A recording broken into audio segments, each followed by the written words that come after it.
नमस्कार, मैं हूं पवन त्यागी। राजस्थान में घोटाले दर घोटाले हो रहे हैं और अब वहां जनता इस बात से त्रस्त है। चुनाव का माहौल है, जनता ने तो तय कर ही लिया है कि वहां भ्रष्टाचार में लिप्त कांग्रेस की सरकार को वो उखाड़ फेंकेगी। दूसरी तरफ जहां महिलाओं पर अत्याचार और बलात्कार की घटनाएं हैं, उसको देखते हुए महिलाओं में अब हालत यह है कि महिला भी ये तय कर चुकी हैं कि बेशक अशोक गहलोत उनको मोबाइल फोन का लालच दे, चाहे तो सिलेंडर 500 तो छोड़ो फ्री में बांट दे, तो भी उनकी वोट अशोक गहलोत यानी कांग्रेस को नहीं जाएगी। क्योंकि इस देश में कोई भी महिला अपनी इज्जत किसी के पैसे से वो गंवाने के लिए तैयार कभी नहीं होगी। अपनी इज्जत का दांव लगाने के लिए वो कभी भी ऐसी सरकार को चुनेगी नहीं जिस सरकार में उसकी इज्जत की सुरक्षा नहीं हो सकती।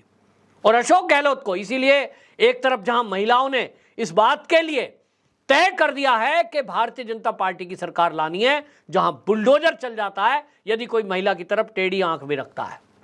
और इसलिए इसी बीच अब घोटाले दर घोटाले की चीज खुलती आ रही है।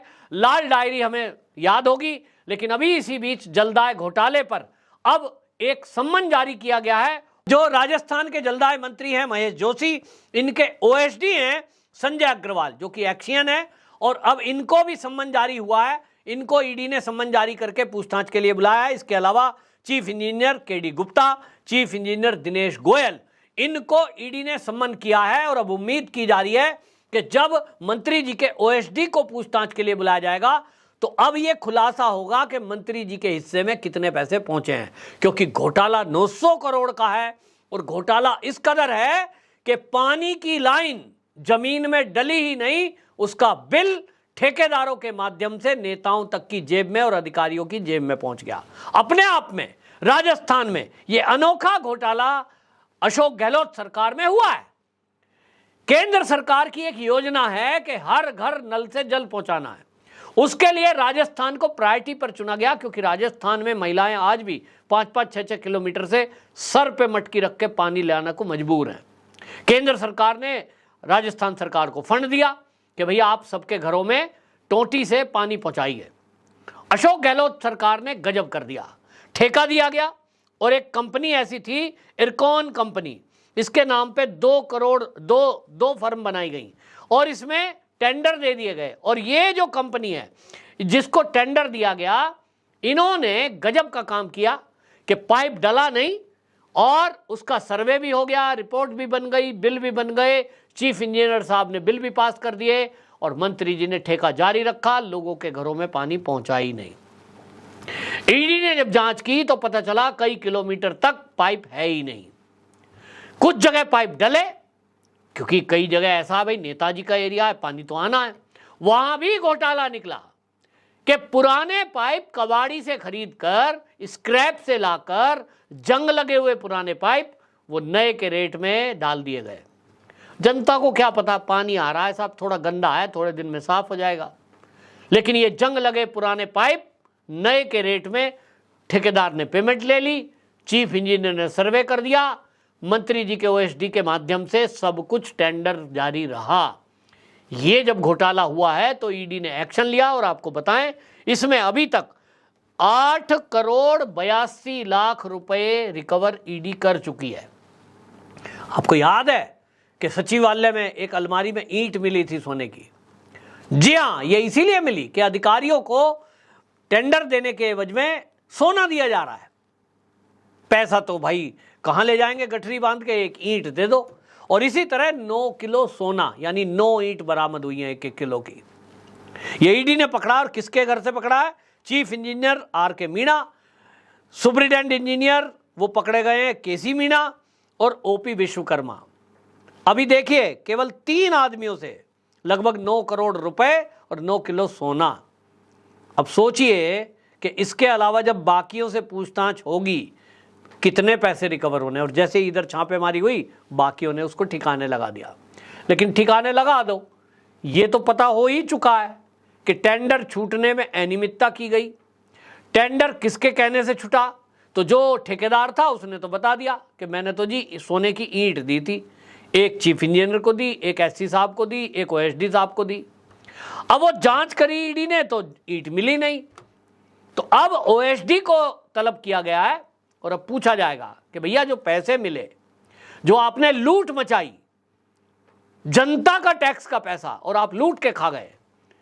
राजस्थान की जनता को पानी मिलना था, वो पानी के बजाय निराशा मिली है। कितनी बड़ी लूट है। लोग प्याऊ लगाते हैं कि लोगों की प्यास बुझ जाए, और यहां कांग्रेस पानी के हिस्से का पैसा मार के खा गई। राजस्थान के लोग पानी को तरस रहे हैं। केंद्र ने पैसा दिया, वो पैसा भी खा गए, आपस में बांट लिया, और ये बात करते हैं कि हम आ गए तो 200 यूनिट बिजली फ्री देंगे, हम आ गए तो महिलाओं को बस यात्रा फ्री कराएंगे, हम आए तो मोबाइल फोन बांट रहे हैं। ये मोबाइल फोन बांध के राजस्थान के युवाओं की आंख में धूल झोंकने का काम कर रहे हैं। ये कहां से बांट रहे हैं मोबाइल? किसका पैसा है? अशोक गहलोत कोई नौकरी करके लाए? फ्री में मोबाइल बांट दो, कुछ और बांट दो, वोट ले लो, फिर से सत्ता में आ जाओ, फिर से करोड़ों का घोटाला करो। तो राजस्थान की जनता कह रही है हमको पानी चाहिए, हमको इज्जत चाहिए।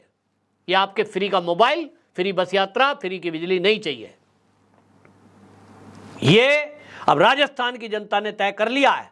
लेकिन आपको बता दूं, मोदी जी ने भी तय कर लिया है कि जिन लोगों ने भी भ्रष्टाचार किया है, एक एक पाई पाई उनसे वापस की जाएगी। और ईडी ने अब ये पूछताछ करी है। उम्मीद तो ये जताई जा रही है कि इसमें इतने बड़े घोटाले में, सोचिए 900 करोड़, तो भारतीय जनता पार्टी के नेता का कहना है कि ये अकेले 900 करोड़ जो है, घोटाला 900 करोड़ का है। रिकवरी अभी तक 9 करोड़, बाकी सोना मिला लो तो 20 करोड़ मान लो, रिकवरी अभी होना बाकी है। तो ये जो 900 करोड़ में अभी तक 870 करोड़ रुपया है, ये कहां है? क्या ये अशोक गहलोत जी के कहीं ठिकाने पर है, या उनके जलदाय मंत्री के ठिकाने पर है? कहां कहां बटा है, यही पता लगाना है। और इसीलिए अब मंत्री जी के जेल जाने का नंबर आता हुआ मुझे तो दिखाई दे रहा है। अगर ऐसा होता है तो समझ लीजिए कि राजस्थान की कांग्रेस में भूचाल मचना तय माना जा रहा है। राजेंद्र गुड़ा वो पहले ही कह चुके हैं कि पूरी सरकार भ्रष्टाचार में डूबी हुई है, इसमें कोई ऐसा मंत्री नहीं है जो भ्रष्ट ना हो। जब वो आरोप लगाए थे तो लोग कह रहे थे साहब ये बीजेपी के कहने से बोल रहा है, लेकिन अब पता लग रहा है, क्योंकि अब ईडी भी इस बात को बता रही है। और जो मैंने बताया आपको, ये तो बाकायदा तथ्य हैं कि राजस्थान में अभी भी हजारों लाखों घर ऐसे हैं जिनमें पानी नहीं पहुंचा है। किसकी वजह से? इसी अशोक गहलोत सरकार की वजह से। केंद्र ने तो पैसा दिया, राज्य सरकार ने लूट के खा लिया, यह आरोप है। अब ये जो अगर नल तक जल नहीं पहुंचा है, इसके पीछे ये देखिए इस तरह के लोग हैं। जो सर्वे रिपोर्ट आई है, जो ईडी की रिपोर्ट आई है, कहीं पुराने पाइप डाल दिए, कहीं पाइप डाला ही नहीं, कहीं जो साइज का डालना था वो साइज नहीं डाला, और एक जगह ऐसा भी चमत्कार किया गया है कि वहां जो है, जो कास्ट आयरन होता है, उसके बजाय प्लास्टिक का पाइप डाल दिया गया। आज लगाओ कल को खराब हो जाएगा। ये सब हो रहा है, और इसलिए राजस्थान में भूचाल मचा हुआ है, क्योंकि मंत्री जी का नाम आया है। लेकिन इनको लगता है कि हम तो जो है सरकार हमारी बन जाएगी, मामला आया गया हो जाएगा, और इसी तरह लोग भूल जाएंगे। मोबाइल बांट के हम अपनी सरकार बना लेंगे, महिलाएं बलात्कारों की घटनाओं को भूल जाएंगी, और हिंदू लोग कन्हैया लाल को भूल जाएंगे। अब ये भारतीय जनता पार्टी की नेताओं की जिम्मेदारी है कि राजस्थान में वो इस तरह से नल के द्वारा जल जो नहीं पहुंचा है, अगर इस मुद्दे को उठाती है तो मैं गारंटी ले रहा हूं कि जिनके घरों में नल से जल पहुंच गया है उनको ये समझ में आएगा कि ये मोदी जी के द्वारा दिया गया है, और जिनके नहीं पहुंचा है उनको ये समझाएं बीजेपी के नेता कि भैया इसके पीछे अशोक गहलोत के मंत्री हैं, अशोक गहलोत जिम्मेदार है। तो यही मुद्दा अपने आप में भारतीय जनता पार्टी को जिताने के लिए काफी होगा। देखना है राजस्थान की जनता को समझ में आता है कि नहीं, या फिर वो एक मोबाइल के पीछे, मोबाइल के लालच में महिलाएं अपनी इज्जत के बारे में, या जो रेप राजस्थान में हुए उसको भूल पाएंगी। ये देखने की बात होगी। वंदे मातरम।